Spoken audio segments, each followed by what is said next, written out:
अमूमन एक गांव जहां 500-700 लोगों की बस्ती होती है उसमें 30, 40, 50 ईसाई घर भी होते हैं। उन लोगों को वहां जाके आम सभा में बुलाया जाता है, यहाँ पे और कोई नहीं रह सकता है, आप अभी धर्म छोड़ करके आप इस परंपरा में वापस आ रहे हो कि नहीं आ रहे हो। जिसने नहीं कहा उनको वहीं पे मारना पीटना चालू हो जाता है।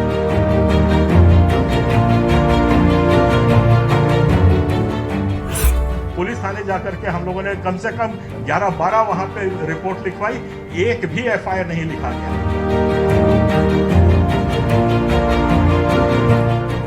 क्या सती हमारी परंपरा नहीं थी? क्या पहलौठे को गंगा में फेंकना हमारी प्रथा नहीं थी?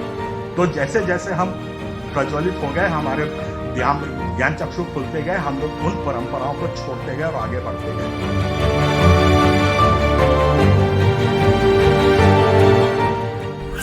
पास एक मेंबर माइनॉरिटी कमीशन में ईसाई मेंबर नहीं है, हमारे पास कोई मंत्री नहीं है जिससे हम अपनी बात मुख्यमंत्री तक जा सके।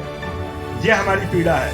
हम पे मारपीट तो होगी, झगड़ा वो जन्म से होगा, अपराध होगा, पर उसका समाधान अगर नहीं होता है और हमारा मुखिया हमारी बात नहीं सुनता है, ये आपत्ति हमको।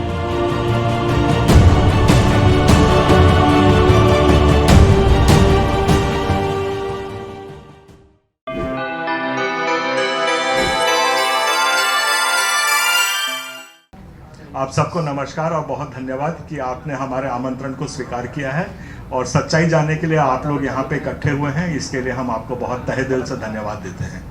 मैं अपने सहयोगियों को और अपने आप का थोड़ा सा इंट्रोडक्शन आप लोगों को दे देता हूँ। मेरे बाईं तरफ बैठे हैं, ये हमारे छत्तीसगढ़ क्रिश्चियन फोरम के महासचिव हैं। उधर बैठे हैं जो वो कोंडागांव के अध्यक्ष हैं हमारे संगठन के, और सारी लड़ाई झगड़ा मारा पीटी जो है उसको वो झेल चुके हैं। और इधर बैठे हैं वो रायपुर के हमारे अध्यक्ष हैं, जिला अध्यक्ष हैं। तो ये हमारी टीम है। हम लोग छत्तीसगढ़ क्रिश्चियन फोरम है और हमारे पास 18 जिला इकाइयां हैं और 35,000 हमारे सदस्य हैं और हम लोग पूरे छत्तीसगढ़ में न्याय दिलवाने के लिए काम करते हैं। कि माहौल में ये हो रहा है कि किसी भी जगह गांव में शाम को एक सभा बुलाई जाती है जिसमें 100-200 गांव के लोग इकट्ठे होते हैं। अमूमन एक गांव जहां 500-700 लोगों की बस्ती होती है उसमें 30, 40, 50 ईसाई घर भी होते हैं। उन लोगों को वहां जाके आम सभा में बुलाया जाता है और आम सभा में बुलाते ही साथ उनको बोलते हैं कि ये हमारे गायता जी हैं और गायता जी ने ऑर्डर दिया है कि ये जंगल जमीन सब हमारा है, यहाँ पे और कोई नहीं रह सकता है, आप अभी धर्म छोड़ करके आप इस परंपरा में वापस आ रहे हो कि नहीं आ रहे हो। जिसने नहीं कहा उनको वहीं पे मारना पीटना चालू हो जाता है। ये गुर्रा गांव में ऐसे ही हुआ और 16 तारीख के भी गांव में ऐसे ही 22 गांव में एक साथ ऐसी घटना हुई थी जिसके नाम हम दे चुके हैं और लगेगा तो अभी हम फिर उनको मुहैया करा सकते हैं। और जब वहां पे इस किस्म की घोषणा होती है और उसके बाद हमला होता है तब उसमें ईसाई समाज मारा पीटा जाता है। जो अभी 31 तारीख की घटना पे मैं आता हूँ। 21 तारीख की घटना को ऐसे ही गुर्रा गांव में ये सभा हुई। सभा में इनको बोला कि इनको बुलाओ, इनको मारना पीटना चालू करो। इत्तेफाक से उस वक्त वहाँ पे काफ़ी ज़्यादा संख्या में प्रताड़ित ईसाई जन भी थे, तो उन लोगों ने उनका सामना किया है और झूमा झटकी हुई है। उस झूमा झटकी में लोगों को चोट चाट भी लगी है और दोनों पक्षों को चोट लगी है। तो ये उसका एक्चुअल हकीकत है और इस हकीकत को आप चाहें तो उन लोगों से जो वहाँ से आए हैं उनसे भी जान सकते हैं। 16 तारीख को ये हुआ था कि बिल्कुल ऐसी ही घटना जो 31 दिसंबर को हुई थी, बिल्कुल ऐसा ही फोटोकॉपी 16 दिसंबर को 22 गांव में एक साथ हुई। और उस घटना में ये हुआ कि वहां पे बाकायदा अनाउंस किया जाए कि कल से हम लोग जा करके सब जितने भी ईसाई यहाँ पे बसे हुए हैं या तो गांव छोड़ेंगे या उनको मार डालेंगे। इससे घबरा करके ये लोग पुलिस थाने भागे। पुलिस थाने जा करके हम लोगों ने कम से कम 11-12 वहां पे रिपोर्ट लिखवाई, एक भी एफआईआर नहीं लिखा गया। एक भी, फिर से मैं आपको रिपीट कर रहा हूं कि 22 गांव में भी जाकर के जाने के बाद भी और पुलिस वहां से गई भी नहीं कि यहां पे इतनी बड़ी बात हो रही है, 22 गांव में ऐसी धमकी आ रही है, खूनी संघर्ष होने की संभावना बन रही है। तो ये पुलिस की पूरी जिम्मेदारी थी कि वो जाके उसका अवलोकन करते, समस्या का समाधान निकालते, कुछ शांति स्थापित करने की कोशिश करते। तो ऐसा कुछ भी नहीं हुआ। और उल्टे जब हम लोग जाके वहां थाने में गए, बेन्नूर थाना खास तौर से आई ऑफ द स्टॉर्म है, वही कर्ण बिंदु है जहां से सारी समस्याओं का उत्पन्न हो रही हैं। तो वहां पे जब हम लोग जाकर के 16 तारीख को रिपोर्ट लिखाए तो 16 तारीख को पुलिस ने तुरंत हमारे ही खिलाफ एक नोटिस जारी कर दी कि आप 18 तारीख को आइए और अपना बयान दिखाइए। ये ऐसी इनका रिस्पांस इनका इस किस्म से रहा जो बहुत दुर्भाग्यजनक है। और 18 तारीख को पुलिस के कोई संज्ञान नहीं लेने के कारण वहां जाकर के फिर 18 तारीख की घटना के बारे आप लोग सब जानते हैं, बहुत उसके स्लाइड्स चल चुके हैं, बहुत उसके टीवी क्लिप्स चल चुके हैं और बहुत प्रेस में वो रिपोर्ट हुआ है, अंतर्राष्ट्रीय मीडिया ने भी उसको उठाया है। तो ये ऐसी निंदा की हम ऐसी हिंसा की हम बहुत निंदा करते हैं। और दूसरी बात हम ये बोलते हैं कि पुलिस को संविधान के अनुसार चलना चाहिए था, जो वो नहीं चली है। इसलिए हम दोषी मानते हैं शासन को, प्रशासन को और राजनीतिक इच्छा शक्ति को। ये तीनों ने मिलकर आज काम नहीं किया है, इसलिए हम आज इस जगह पे पहुंचे हैं। और दोस्तों, मैं ये भी बताना चाह रहा हूं कि आज हम जब यहाँ पे प्रेस कॉन्फ्रेंस कर रहे हैं तब भी यहाँ पे हिंसा हो रही है। 3 गांव 4 गांव पे अभी सुबह मेरे पास आई है। जिस दिन हमारे आदरणीय मुख्यमंत्री जी हमारे कुछ प्रतिनिधि से मिल रहे थे, उस दिन बंडापाल नारायणपुर का बिल्कुल चर्च को आग लगा दी, 10 घर को तोड़ दिया, उनका सब घर वर लूट दिया। वो आज अभी तक उनके आग लगी हुई है, वो गर्म है। तो इस किस्म की ये लिपापोती हो रही है। वहाँ पे आज तक कोई मंत्री नहीं गया, कोई संतरी नहीं गया, कोई उच्च अधिकारी नहीं गया। वहाँ पे जाके किसी ने भी ये नहीं मरहम लगाने तक की कोशिश नहीं की। आप लोग 1000 लोग विस्थापित हुए हैं, ये कोई छोटी संख्या नहीं है और ये संख्या बढ़ रही है, दिस इज कंटिन्यूसली इंक्रीजिंग। तो ये बहुत चिंताजनक स्थिति है जो छत्तीसगढ़ में होती जा रही है। इसलिए आज हम प्रेस के रूबरू हुए हैं और आप लोगों को बताना चाह रहा हूं कि यहाँ पे 2-3 अभियान गांव में और चल रहे हैं और हर गांव में जा जाके वहां पे बोला जा रहा है कि हमें इसको ईसाई मुक्त प्रदेश बनाना है। बाकायदा ढोल नगाड़ों के साथ वहां पीट करके वहां पे जैसे कोटवार हाका पाड़ता था उस किस्म के हाके पाड़े जा रहे हैं। इसकी हम शिकायत विकायत सब कर रहे हैं और वहाँ के कलेक्टर को, ये अपना कोंडा गांव के और नारायणपुर कलेक्टर को बाकायदा हमने शांति स्थापित करने के लिए, शांति सभा बुलाने के लिए, उनसे काउंसलिंग करने के लिए 50 आग्रह किए हैं, लेटर्स दिए हैं, सब कुछ दिए हैं, पर अभी तक कोई रिस्पॉन्स उसका नहीं आया है और इस ढोल नगाड़ों से ये हो रहा है। तीसरी बात, जो सबसे महत्वपूर्ण बात हम करना चाह रहे हैं, अभी महासमुंद के जो उपाध्यक्ष हैं सर्व आदिवासी समाज के, उनका मैं वीडियो अभी आपको प्ले करके दिखा देता हूं। तो वो जो आदिवासी समाज के महासमुंद के उपाध्यक्ष हैं, उनने साफ बोला है कि हमारा सर्व आदिवासी समाज इन हिंसा में लिप्त नहीं है।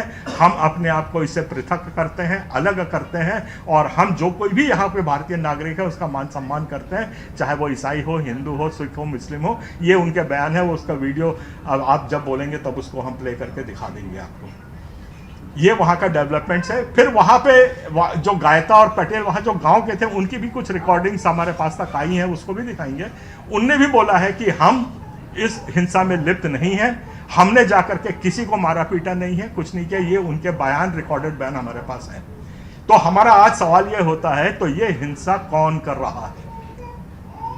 और इसमें हम सीधा आरोप लगा रहे हैं कि बाहरी लोग आते हैं, उसके भी आपको हम क्लिप्स दिखाएंगे और वहां जाकर के जो गैर आदिवासी हैं वो लोग गैर आदिवासियों को आपस में समाज को लड़ाने की कोशिश कर रहे हैं। इसमें मैंने अपनी विज्ञप्ति में जो दिया है उसमें नामजद रिपोर्ट भी मैंने दी है और वो इसलिए दी है क्योंकि हमारे पास सफिशिएंट एविडेंस और प्रूफ है, साक्ष्य हैं, सबूत हैं, जब उन लोगों ने ऐसा कहा है। और बाहर से मतलब भिलाई से भी कुछ लोग जा रहे हैं, वहां जाके बोल रहे हैं कि रोको ठोको आंदोलन चलाओ, किसी को भी रोको सड़क पे, उसको ठोकने लग जाओ, उनसे उनके नाम से उनका धर्म पूछो, अगर ईसाई बोलते हैं तो वहीं ठोको। और दूसरी बात उसमें थोड़ी महत्वपूर्ण बात यह है कि जो लोग ये अभियान चला रहे हैं उनके पास कम से कम 6 FIR लगी हुई है, पुलिस उनको अरेस्ट कर नहीं रही है। हाई कोर्ट तक में याचिका लग चुकी है और हाई कोर्ट में पुलिस ने जाकर के बयान दिया है कि ये लोग फरार हैं, हमारी पकड़ से बाहर है करके उन्हें हाई कोर्ट में दिया है। और वो जो गैंग है वो कल बस्तर में था, उसके पहले रायपुर में भी था, थाने में भी जा रहा है, सब जगह गाली गलौज कर रहे हैं, सब कुछ कर रहे हैं, पर पुलिस को वो नहीं मिल रहा है। और इतनी उन लोगों ने गुस्ताखी करी है कि हाई कोर्ट को भी अंधेरे में रख रहे हैं। वो महिला और वो लोग हर जगह घूम रहे हैं, हर थाने में जा रहे हैं, हर जगह उनको मालूम है। यहाँ पुरानी बस्ती थाने में भी आए थे, सब मालूम था उनको, उनसे कोई पूछताछ नहीं करती और साफ बोलते हैं कि वो तो फरार है। तो ये रवैया है जिसके कारण ये सब बढ़ता जा रहा है। और वैसे ही मैं आरोप लगा रहा हूँ, वहाँ पे हमारे अंबिकापुर के कुछ बड़े नेता हैं, वैसे ही बस्तर के कुछ बड़े नेता हैं, उन लोगों ने खुली धमकी दी है कि पुलिस पर भी ऐसे हमले और होंगे। और ऐसा बोला है ईसाई समाज भी या तो गांव खाली कर दे और या हम लोग ले तैयार रहे। मैं पूछना चाह रहा हूं आज आपके माध्यम से कि हमारी सरकार ऐसे धमकी और उसके लिए क्या कर रही है। और आखिरी बात पे मैं आ जाता हूं सर, इसके बाद आप जो चाहे पूछ सकते हैं हमको। वो ये है कि अब ईसाई समाज जो है पूरे हिंदुस्तान का, ये खाली छत्तीसगढ़ की बात नहीं रह गई है, ये बिल्कुल नेशनल मैटर बन गया है। क्योंकि 1000 लोगों का विस्थापित होना और रोज 50, 60, 100 की तादाद में वहाँ से निकलना, गांव छोड़ना, ये एक बहुत बड़ी बात हो गई है। और जिससे पूरे हिंदुस्तान का, पूरे भारतवर्ष का ईसाई समाज आज आक्रोशित हो चुका है। तो ये आंदोलन जो हम लोगों का है, ये इसको अगले स्तर पे लेके जाएंगे। सुप्रीम कोर्ट में हमारे 12 बड़े वकील इकट्ठे हो गए हैं। हम लोग सुप्रीम कोर्ट में सरकार की जो नाकामी हो रही है, इसकी जांच के लिए एक SIT बनाने की मांग करने की याचिका सुप्रीम कोर्ट में भी लगा रहे हैं। ये हम लोग का आगे का आंदोलन पे रणनीति है। और इसके लिए हम अभी भी गुहार लगाने आपके माध्यम से कि कैसे भी प्रदेश में शांति स्थापित हो। यही हमारा आज का मिलने और बैठने का खास मुद्दा है। इसमें कोई भी सवाल पूछना चाहे तो सवाल। का नाम क्या है जो बताए थे, जिसपे FIR दर्ज है? उस पे ये लाइट थोड़ा बंद कर, दिखता नहीं है। आपने एक महिला का जिक्र किया, इस पे महिला लिखा है, आपने बताया उसके खिलाफ FIR भी दर्ज है। क्या नाम है उनका? ज्योति शर्मा जी, ज्योति शर्मा जी। प्रबल प्रताप सिंह जुदेव का बयान है जी। कि ईसाई समुदाय के लोग धारदार हथियारों के साथ आदिवासियों पर हमला कर रहे हैं। जी, बयान सच्चाई नहीं होती और ऐसा सबूत है तो पुलिस में जाए, रिपोर्ट लिखाएं, उसको अरेस्ट कराएं। कौन धारदार हथियार लेके आया है, कौन चला है। और आपको थोड़ा सा बिल्कुल थोड़ा समझ लीजिए, हमारी जो विचारधारा है वो शांति की है। हमारा जो धर्म गुरु है यीशु मसीह, वो मार खा के जान दे दिया, क्रूस पे चढ़ गया, हम उसी के अनुयायी हैं। हम लोग मार खा लेते हैं पर मारते कभी नहीं हैं। और उसी का फायदा आज ये उठाया जा रहा है। नहीं तो जिन लोग मार खा रहे हैं, ये लोग भी उसी गोंड समाज से आते हैं, मैं भी उसी गोंड समाज से आता हूँ। मैं 3rd जनरेशन कन्वर्ट हूँ और हथियार चलाना और रखना ये सब हमको भी आता था। पर हम लोगों के ये आज्ञा नहीं है हमारे धर्म में। हम विश्वास करते हैं अपने राजा पे, विश्वास करते हैं अपने धर्मगुरु पे, इसीलिए हम लोग शांति का ही रास्ता अपनाते हैं। और आज भी बैठे हैं तो शांति की ही बात कर रहे हैं। हम लोग मार खा लेंगे पर मार कभी नहीं करते हैं। आज सदन में भी इसको लेकर के चर्चा हो रही है। इसके बारे में जानकारी नहीं है मुझको। हमारा कोई व्यक्ति वहाँ पे नहीं है सदन में जो कुछ बता सके। आप कह रहे हैं ईसाई प्रदेश बनाने की मुहिम चलाई जा रही है, तो कौन है इसके पीछे जो ये मुहिम चला रहा है और कौन इसको समर्थन दे रहा है? पॉलिटिकल पार्टी का भी इन्वॉल्वमेंट है क्या? अभी तक हमको किसी पॉलिटिकल पार्टी का इन्वॉल्वमेंट होने का ना हम आरोप लगा सकते हैं, ना हमारे पास ऐसी कोई जानकारी है। ये सामाजिक उठापटक हमको देख रहे हैं और इसमें बाहर से लोग आ करके अपने आप को आदिवासी के बता करके, घोषित करके वो सारे काम किए जा रहे हैं। और इसके हमारे पास बहुत स्पष्ट जरूरत पड़ेगी। SIT का गठन होगा तो हम सारे सबूतों के साथ वहां पे ये सारी जानकारियां देंगे। जी, एक सवाल और उठता है सर कि जो आरोप लगाया जा रहा है, कुछ पॉलिटिकल पार्टीज हैं वो ये कहती है कि भोले भाले आदिवासियों का मतांतरण हो रहा है तो उन्हें प्रलोभन दिया जा रहा है, तो इस बात में कितनी सच्चाई है? हाँ, इसमें बिल्कुल सच्चाई है। प्रलोभन में तो कोई सच्चाई नहीं है। पर मैं आप लोगों के माध्यम से एक बात यहाँ पे रेस कर रहा हूँ, क्या नरभक्षण परंपरा नहीं थी? बहुत दूर की बात नहीं है। 1960 में भी यहीं पे, यही बस्तर में सुप्रीम कोर्ट में केस लगा था जहां एक आदिवासी ने नरभक्षण कर लिया था। वो परंपरा के कारण उसके ऊपर 300 देश का केस नहीं लगा था। क्या सती हमारी परंपरा नहीं थी? क्या पहलौठे को गंगा में फेंकना हमारी प्रथा नहीं थी? तो जैसे जैसे हम प्रज्वलित हो गए, हमारे ज्ञान चक्षु खुलते गए, हम लोग उन परंपराओं को छोड़ते गए और आगे बढ़ते गए। तो आज की उस परंपरा, कौन सी परंपरा है जिसमें आप जबरदस्ती किसी को बांध के रखना चाहते हैं? आज ईसाई जो अगर वहां पे आता है तो दारू पीने की जो परंपरा है उसको छोड़ देता है, क्योंकि हमारे यहाँ हराम है दारू पीना। आप किसी भी हमारे जो गांव के लोग हैं उनसे पूछ लीजिए, यहाँ भी आए हैं, कोई शराब नहीं पीता है। शराब का सेवन करना बंद कर देते हैं। ये पहली परंपरा हमारी टूटती है। दूसरी परंपरा हमारी टूटती है क्योंकि हम चर्च जाते हैं तो चर्च में हमको संविधान के ज्ञान मिलता है, बराबरी का ज्ञान मिलता है, कोई छुआछूत नहीं होती है। हम चमार से भी हाथ मिलाते हैं, गले मिलते हैं, जो भंगी होता है उसके साथ बैठ के एक प्लेट में खाना खाते हैं। ये पहला संदेश देते हैं। ये है हम जो परंपरा छोड़ रहे हैं। ये है जो इनको आप उसी परंपरा में क्यों बांध के रखना चाहते हैं? ये हमारा सवालिया निशान है। ये जो ज्योति शर्मा का आपने नामजद रिपोर्ट लिखा है उसके बारे में कुछ जानते हैं क्या? जानते सब हैं, पर एक स्पेसिफिक घटना के ऊपर हम लोग आज ये प्रेस कॉन्फ्रेंस नहीं बुलाए हैं, तो उसमें ज़्यादा जाने से हम लोग एक छोटे से मुद्दे पर जाके बंध जाएंगे। ये पूरी शांति स्थापित करने के लिए आज की ये प्रेस कॉन्फ्रेंस है। हम अपने क्या उनका कोई पॉलिटिकल बैकग्राउंड रहा या कुछ किसी संगठन से, क्योंकि ये अहम है, क्योंकि अगर किसी पॉलिटिकल बैकग्राउंड से वो आती हैं तो फिर जाहिर सी बात है उनका इन्वॉल्वमेंट भी है। पॉलिटिकल है नहीं है, किस संगठन से आती है, ये मेरा काम नहीं है ढूंढना पता लगाना। ये सरकार उसका संज्ञान ले, सरकार उसको जाने देखे क्या है क्या नहीं, और अगर टेररिस्ट ऑर्गेनाइजेशन है तो उसका पर्दाफाश करे और समझाइश दे। और जो कानून अपना काम क्यों नहीं कर रहा है, हम तो खाली बस इतना सवाल उठा रहे हैं। 6 FIR हो गई हैं और हाई कोर्ट में झूठ बोल रहे हैं पुलिस। ये हमारे चिंताजनक सवाल है। हमारे चिंता वो नहीं है कि वो क्या कर रही है, किस संगठन से आ रही, कौन पॉलिटिकल वो है। हमारा तो सवाल ये है कि आज कानून अपना काम क्यों नहीं कर रहा है। आज हाई कोर्ट की आंखों में भी धूल झोंकी जा रही है। यह आपत्तिजनक है हमको। हमें कोई मारे, हमें उसके कोई पीड़ा नहीं है, कोई परेशानी नहीं है। जब कानून अपना काम नहीं करता है वो हमारी पीड़ा है, वो हमारी परेशानी है। सर एक सवाल ये है कि जैसे कि छत्तीसगढ़ में आरक्षण का मुद्दा भी एक हावी है, तो क्या लग रहा है कि सरकार आपके FIRs पर या आपकी शिकायतों पर ध्यान क्यों नहीं दे रही? क्या लग रहा है कारण इसका? आरक्षण से इसका कोई लेना देना नहीं है। पहली बात, हमारे ऊपर जो हिंसा हो रही है, एक लक्षित हिंसा हो रही है। वो लक्षित हिंसा क्यों हो रही है?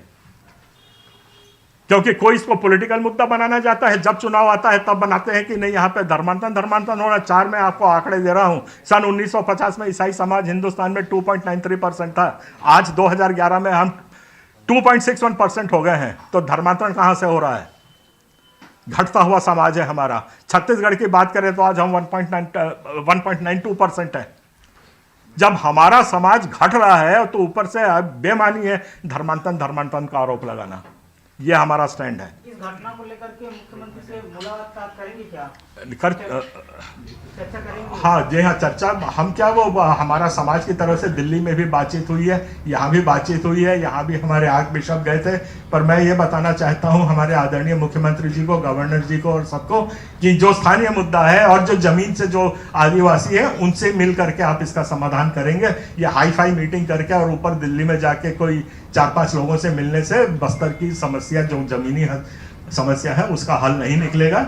वहाँ के जो प्रतिनिधि हैं, वहाँ के जो सीधे आदिवासियों से ही बात की जाए, और अगर हमको वहाँ जीने का अधिकार है तो हमको अधिकार दिया जाए, और जीने का अधिकार अगर नहीं है तो ऐसी घोषणा कर दी जाए कि नहीं, आप ईसाई हो और आपके ऊपर आर्टिकल 25 लागू नहीं होता, आपके पास ये अधिकार नहीं है, इसलिए आप लोग कृपया खाली करिए। तो फिर वो वैसे कदम हम उठाने तैयार हैं। अगला क्या एक्शन रहेगा आपका? जी हाँ, आखिरी पेज में पढ़ लीजिए सर, उसमें दिया हुआ है। हमारा अगला स्टेप है कि हम आंदोलनरत हैं। केरल से लेकर के यूपी से लेकर के उत्तराखंड और हिमाचल प्रदेश, ये सब अभी बहुत बड़ा प्रदर्शन जंतर मंतर में कर रहे हैं। हम जाकर के अभी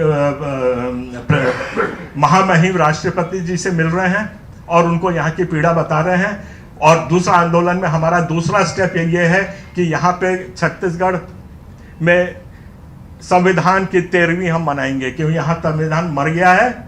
और बाकायदा हम वो 1 lakh post card president of India को, महामहिम आदरणीय मुर्मू जी को हम भेज रहे हैं कि आके के इस 13वीं के सब में आप हमारे साथ रहिए। हम 13वीं का भोज करेंगे यहाँ पे। संविधान की 13वीं मनाने का हम आंदोलन यहाँ पे कर रहे हैं। ये कब मनाएंगे? अभी इसका यह पूरा देशव्यापी होगा, तो अभी इसकी मीटिंग ही नहीं हुई है, शायद 2-3 महीने लगेंगे। और हमारा सुप्रीम कोर्ट में याचिका तुरंत लग रही है, और क्योंकि जो सरकार यहाँ पे संविधान का पालन नहीं कर रही है उसके विरोध में वहाँ पे, और बहुत बड़े बड़े नामी गिरामी वकील उसमें आ गए हैं। तो उसको बहुत जस्ट तरीके से SIT बनाने की अभी तक मांग है, और कि SIT बना के इसके मूल कारण तक पहले पहुंचा जाए और सरकार के कहाँ फेलियर से उसको उजागर किया जाए। इस रास्ते पे हमारा आगे का काम रहेगा। जब एक चीज है, जब आप जाते हैं या कंप्लेंट के लिए जाते हैं तो पुलिस और सरकार का क्या रवैया रहता है आपका? मैं आपका ध्यान अभी वो वीडियो भी दिखा देता हूँ, उस तरफ ले जाना चाहता हूँ।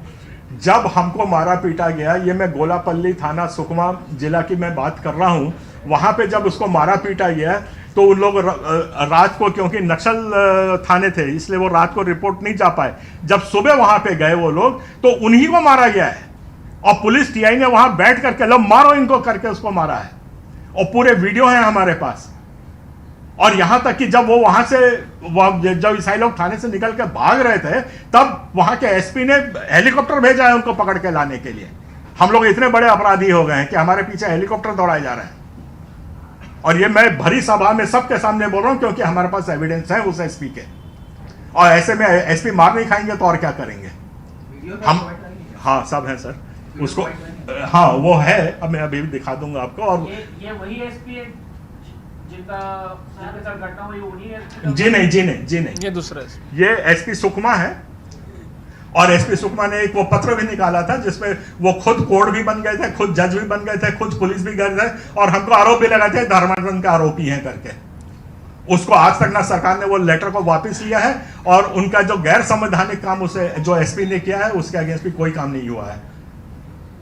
सर ये जो संविधान की 13वीं वाली जो बात आप कर रहे हैं, ये छत्तीसगढ़ के परिप्रेक्ष्य में है कि बाकी स्टेट में भी ऐसा कुछ? अभी तो हम छत्तीसगढ़ फोरम को रिप्रेजेंट करते हैं, छत्तीसगढ़ के ईसाइयों को।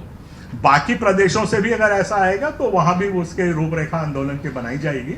और जो जो प्रदेश में अगर इस किस्म से संविधान कुचला जा रहा है तो वहां पे आंदोलन तो हम लोग करेंगे।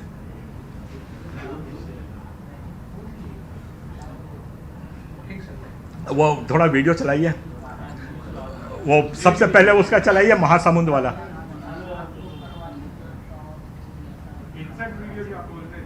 महासमुंद वाला तो है, सबके पास आ गया है, चलिए ठीक है।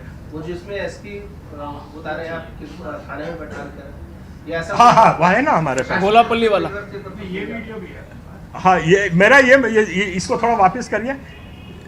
ये वाला, इनका सिर फूटेगा तो 5000 बल पहुंचेगा। और वह हमारा दिखाइए वहां पे, और आगे बढ़िए। ये सुकमा आगे बढ़ाइए।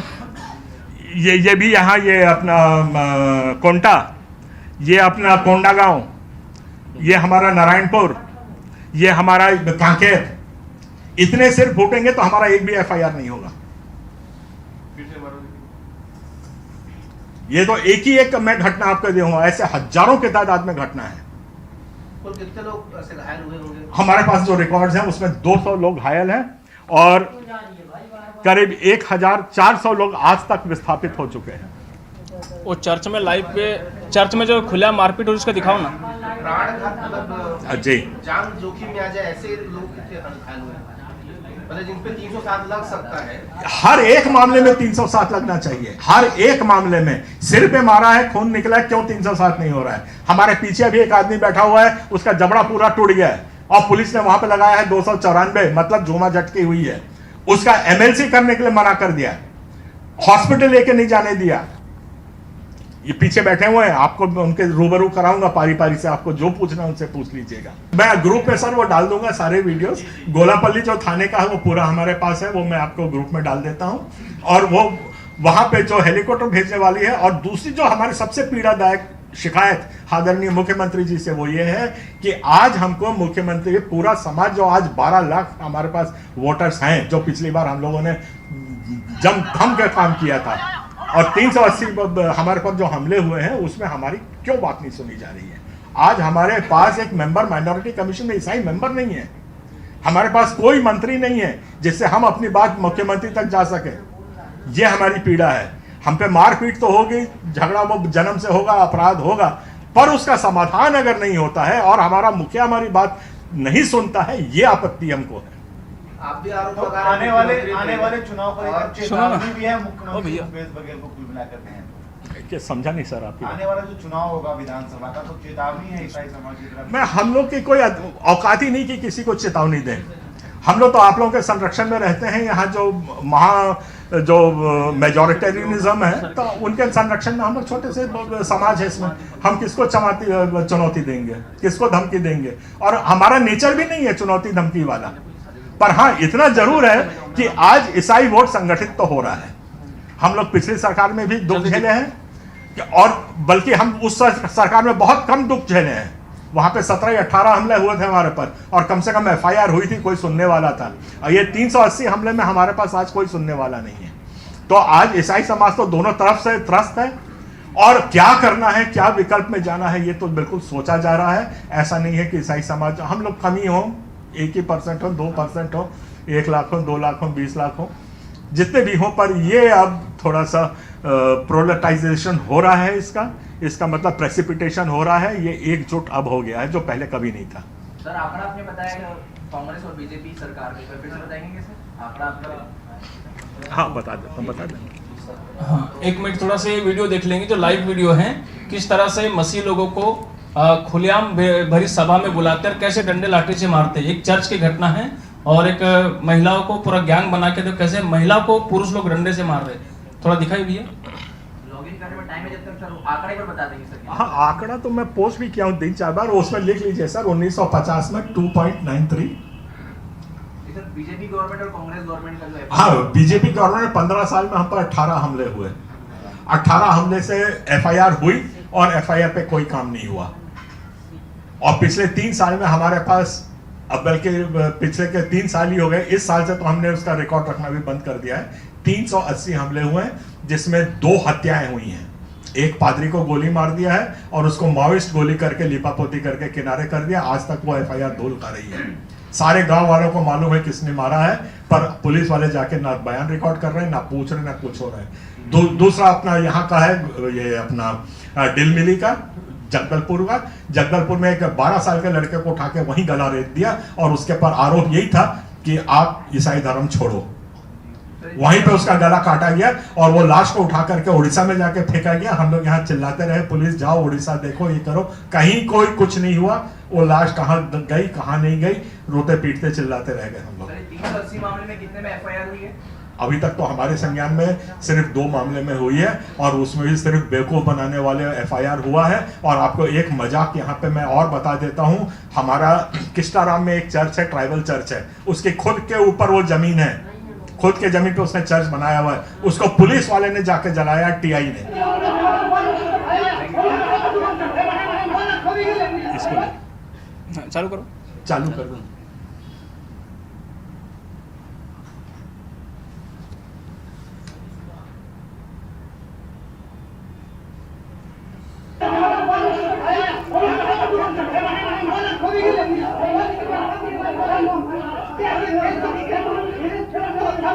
वो देखो आदमी को देखो, मरना सन है वो।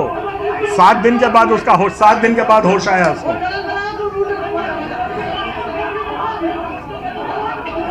वो महिला को मार रहे वो वाला भी, वो महिला वाला दिखा ना, वो दिखा ना। हाँ ये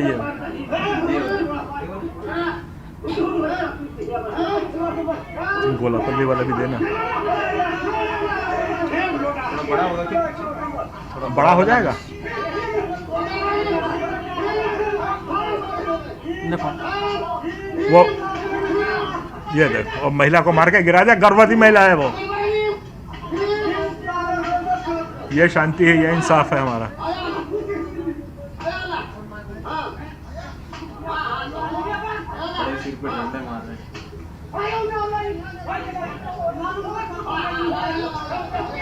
इस पर भी एफआईआर नहीं हुई है।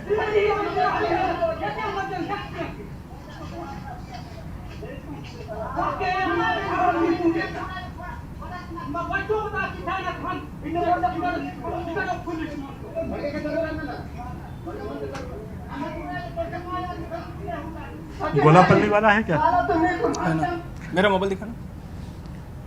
वो जो सुकमा का था उसको भी देख लीजिए कैसी हिंसा हुई है वहां पे। जो घर तोड़ दिए, जो घर तोड़े हैं उसका वो देखिए, ये हाल है। वो कहां जाके रहेंगे? उनके पूरे साल भर, महीने भर की कमाई 2000-2500 रुपए होती है। प्ले करिए।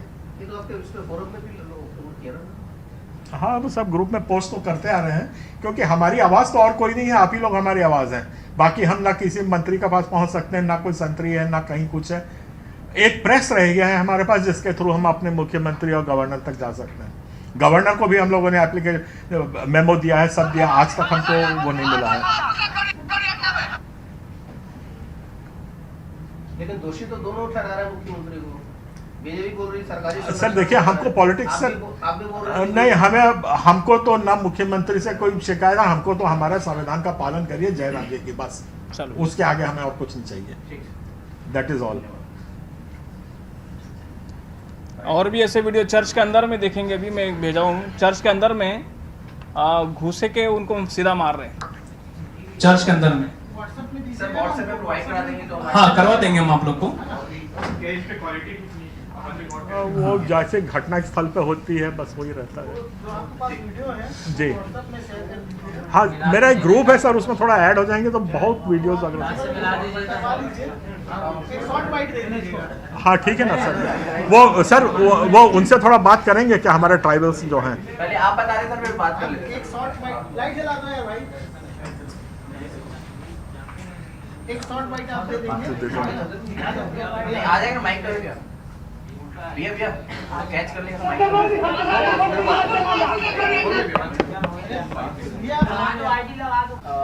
जी बताइएगा, शॉर्ट में एक बताइएगा।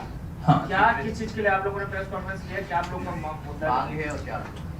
हमारा मुद्दा एक ही है कि छत्तीसगढ़ में संविधान समाप्त होते हुए नजर आ रहा है। एक व्यक्ति की जो मूल स्वतंत्रता है, जिसकी धार्मिक स्वतंत्रता है, जिसकी आस्था की स्वतंत्रता है, जिसकी आजादी की स्वतंत्रता है, वो पूरी तरह से समाप्त होते नजर आ रही है, जिसमें ये घटनाएं दिन ब दिन होते जा रही है और प्रशासन इसमें बिल्कुल लिपापोती कर रही है। और हमारा ये मानना है कि सरकार जो है इन ऐसे प्रकार के आतंकवादियों को संरक्षण दे रही है, क्योंकि संरक्षण देने का कारण ये है क्योंकि वो उनके ऊपर में उचित तरीके से कार्रवाई नहीं कर रही है। आप देखें कि हमारे लोगों का सिर फुट रहा है, हमारे लोगों को चर्च में घुस के मारा जा रहा है, घर में रहना मुश्किल हो गया है। जो पीछे में हैं वो सब गांव से निकाले हुए लोग हैं, उनको गांव से निकाल दिया गया है। अब वो लोग कहीं कोंडागांव में कोई शरणार्थी बन के बैठा हुआ है, कोई नारायणपुर शहर के अंदर में शरणार्थी बन के बैठा हुआ है, तो कोई किसी चर्च में शरणार्थी बन के बैठा हुआ है। उनकी मूल जमीनों से, उनके मूल परिवारों से, उनके मूल जो अधिकार है उनसे उनको वंचित कर दिया। उनके यहाँ तक कि उनके खेतों को काट के भी, उनके जमीनों को हड़प कर वो लोग जो है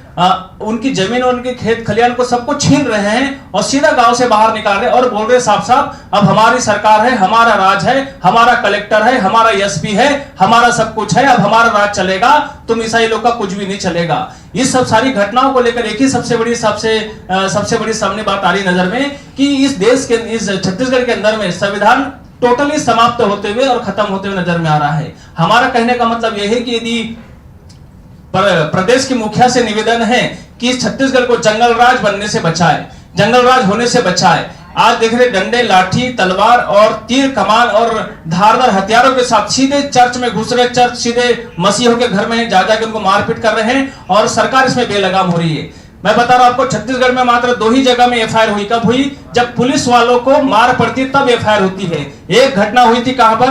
अपनी पुरानी बस्ती थाने में, रायपुर में, जहां पुलिस के कैबिन में घुसकर आतंकवादी ने जब वहां पर बैठे 3 पादरियों को मारा था और पुलिस वालों को भी मार की जमाजप्ती हुई थी, तब वहां पर एफआईआर हुई थी। और आज एफआईआर कहां हुई है? जब नारायणपुर में, जब वो हमारे चर्च के अंदर में पूरा जाके तोड़फोड़ मचाया, सब कुछ किए। और वो एफआईआर क्यों हुई? क्योंकि वहां पर एसपी का सिर फूटा, इसलिए एफआईआर हुई। इतने सारे मसीहों को मारा पीटा जा रहा है, उन पर ना तो कोई एफआईआर हो रही है, ना ही उनके खिलाफ में कोई कार्रवाई हो रही है। यदि शुरू से संज्ञान लिया जाता तो आज ये नौबत नहीं आती है। आज ये छत्तीसगढ़ प्रदेश जो है एक टेररिज्म की ओर में बढ़ते बढ़ते जा रहा है और कुछ लोग हैं जो इसको बहुत ज्यादा बढ़ावा दे रहे हैं, महत्व दे रहे हैं और सरकार उनको पूरा संरक्षण दे रही है। ये हमारा आरोप है। यदि हम लोगों को इसमें सुरक्षा हम मसीह लोगों को, हमारा एक ही मानना है, यदि हम मसीह लोगों को यदि सुरक्षित सरकार नहीं कर पाती है तो छत्तीसगढ़ में हमें कोई 2 या 3 जिले दे दे, हम अपने पूरे ईसाई लोग को लेकर हम एक साथ में रहेंगे। हम लोग को दिन का रखना,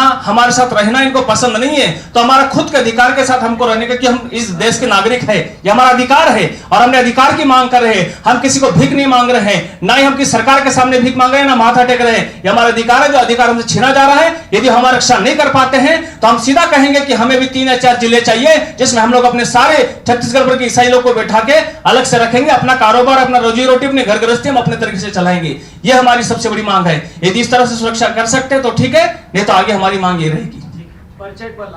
हाँ, मेरा नाम है अंकुश बरियेकर, मैं छत्तीसगढ़ क्रिश्चियन फोरम का महासचिव हूँ।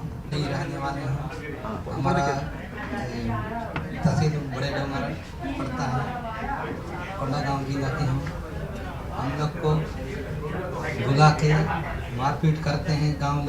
गांव के लोग पूरा बैठक करते हैं और हमको विश्वास मानने के कारण आपस आओगे कि नहीं आओगे बोल कर कहते हैं और पीटते हैं, मारपीट करते हैं। मारपीट करके हमको वापस आओगे तो मार काट के फेंकते होंगे बोल के कहते हैं। हमको जमीन बाड़ी कुछ नहीं मिलेगा बोलता है लोग, गांव के लोग। हम लोग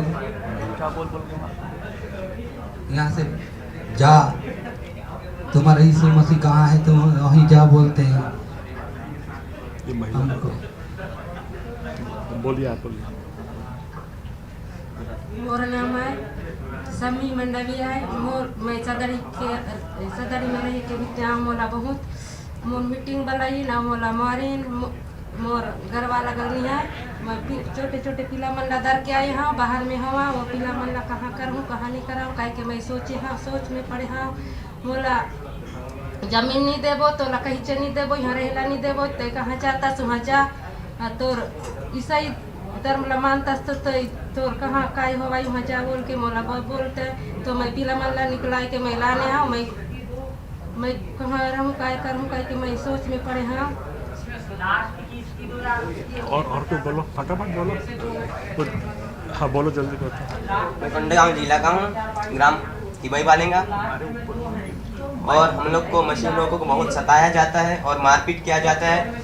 18 दिसंबर को हम लोग को बहुत मारा गया, बेरहमी से पीटा गया, मेरा सिर भी फोड़ दिया गया, मेरे बहन लोग को भी छेड़छाड़ किए और बहुत से बेरहमी से मारा गया। और चर्च में घुस के मारे और हम लोग को बहुत बुरी तरह से मारे, इतना मारे। और बाद में यहाँ रहने का जगह नहीं है तुम्हारे लिए बोले, और फिर से और बोले कि यहाँ तुम्हारे लिए कुछ भी नहीं है और तुम्हारा जगह यहाँ पे नहीं है, कुछ बोल के भगाए, मारपीट किए। अगर वापस फिर आओगे घर तो काट देंगे बोल के बोले हैं। और गए तो पीर से मारने की कोशिश की है, पीर मारपीट बहुत करता है। लेकिन इसके लिए निवेदन करता हूँ कि ये सब सता होना नहीं चाहिए, लेकिन बहुत मारा जाता है, ऐसा नहीं होना चाहिए। क्योंकि सब एक दूसरे से प्रेम करना चाहिए, ऐसा नहीं करते, बहुत बेरहमी से मारते हैं। इतना है मेरा, धन्यवाद। कितने लोग आए हो आप लोग? हम लोग ये इनको आपके गांव से ये हम लोग 14 लोग आए हैं। आपके गांव से जी 14 लोग। हाँ, इनके गांव से नहीं, सब गांव से, सब गांव से आए हैं, एक करके आए हैं। और ये जो घटना है हर रोज हो रहा है। और भी लोगों को सिस्टम हटाएंगे जी, उनको महिला को देते। जोर से बोले, जोर से माइक पास में। हम लोग भी जब घर में रह रहे थे तो गांव वाले हमको बुलाए मीटिंग में और बीच में करके बोल रहे थे तो तुम ऐसे धर्म को छोड़ो या तो फिर ईसाई दिखाओ, ईसाई धर्म करो बोल रहे थे। तो हम नहीं करेंगे बोले। हम लोग बहुत से परेशानी में रहते थे, इसलिए प्रभु यीशु मसीह पर विश्वास किया। धर्मांतरण क्यों किए हैं? किसकी चंगाई हुई है? कोई है इसमें? नहीं छोड़ेंगे बोले। वो कौन है? तो तुम नहीं छोड़ोगे तो तुमको जान से मार डालेंगे, और नहीं तो यहाँ से निकल के जाओ, तुम्हारे लिए यहाँ कुछ नहीं है बोले। तो हम लोग बोले कि हम कहाँ जाएंगे, अपना गांव छोड़ के, अपना घर छोड़ के, बच्चे को लेके बोले। तो तुम लोग को यहाँ से जाना होगा, नहीं तो फिर वापस आना होगा बोले। ठीक है, माइक इनको दे दो। एक बस लास्ट गांव में अगर देखा जाए तो कितने ईसाई परिवार होंगे? ये तुम बताओ। हर गांव में अगर एक गांव में कितने ईसाई परिवार होंगे? कम से कम 10 एक परिवार होंगे। हाँ, कहीं 10 है, कहीं 20 है, कहीं 2-5 परिवार है, ऐसा है। इनको देना। धर्मांतरण क्यों किया बताना।